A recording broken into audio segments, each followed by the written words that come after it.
আগামী 6টা বছর লক্ষ্য কী থাকবে আপনার?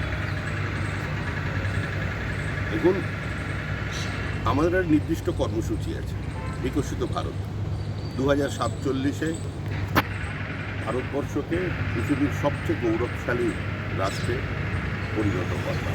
সেই লক্ষ্যেই আমরা আসমুদ্র হিমাচল সমস্ত বিজেপি কর্মী কাজ করি এবং আমি মনে করি একজন রাজনৈতিক কর্মী সংসদের ভিতরে কিংবা বাইরে, বিধানসভার ভিতরে কিংবা বাইরে, গলি থেকে রাজপথে, চায়ের দোকান থেকে ইউনিভার্সিটির ক্যাম্পাস, সমস্তটাই তার কাছে অত্যন্ত গুরুত্বপূর্ণ বিষয়।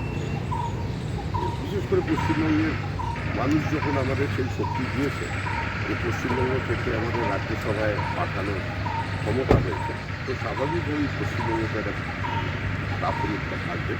আমাদের রাজ্যের বিভিন্ন সমস্যা, শুধু যে সমস্যাটা রাজনৈতিকভাবে সংঘর্ষ হবে এর কিছু বিষয় নয়, সমস্যা তো অনেক আছে, সমস্যা অনেক কিছু অ্যাড্রেস করা বাকি, সব কাজ তো শেষ হয়ে যায়নি, তার উপরে কাজ করবার চেষ্টা করবে।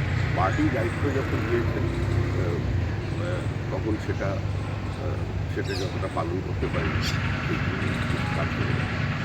এবার আজকে কোচবিহারে মমতা বন্দ্যোপাধ্যায় ছিলেন, সেখানে তিনি অভিযোগ করেছেন যে এই মুহূর্তে তিনি সরাসরিভাবে স্বরাষ্ট্র প্রতিমন্ত্রীকে আক্রমণ করেছেন, যে তিনি একাধিক গাড়ি নিয়ে ঘুরে বেড়ান, তার বিরুদ্ধে কি কেস আছে, সেগুলোকে বাইরে বের করে দেবো নাকি?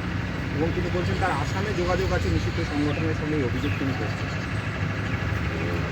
দেখুন, ডক্টর মনমোহন সিংয়ের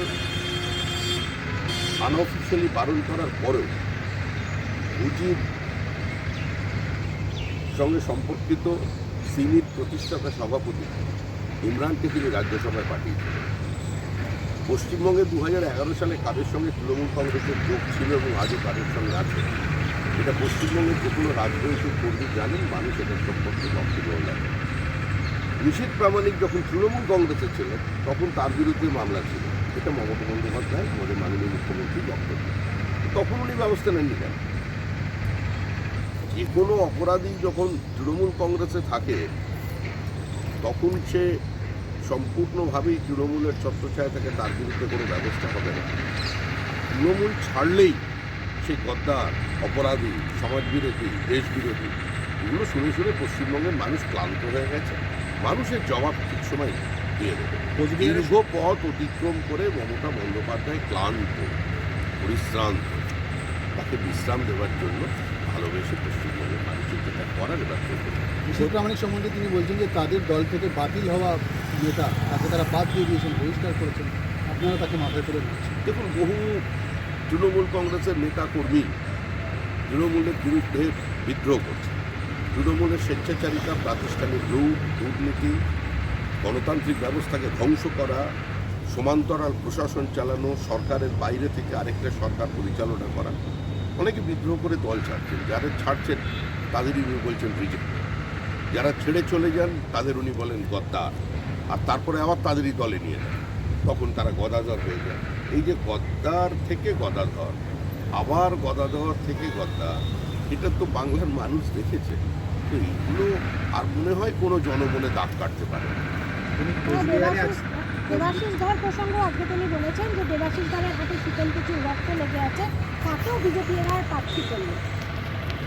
তো দেবাশিস ধর তো ওনারই প্রশাসক ছিলেন, উনি স্বরাষ্ট্রমন্ত্রী,